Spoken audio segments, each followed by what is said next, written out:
বন্ধুগণ, আমার ওযু করা শেষ। এখন আমি মসজিদের ভিতরে যাব আর দেখাবো আপনাদেরকে মসজিদটা কেমন।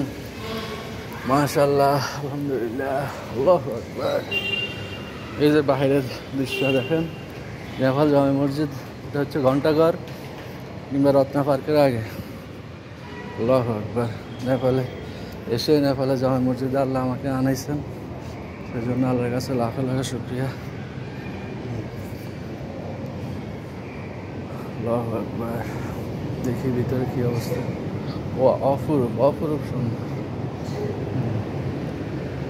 অপরূপ সুন্দর নেপাল জামে মসজিদ, অপরূপ সুন্দর। আল্লাহু আকবার।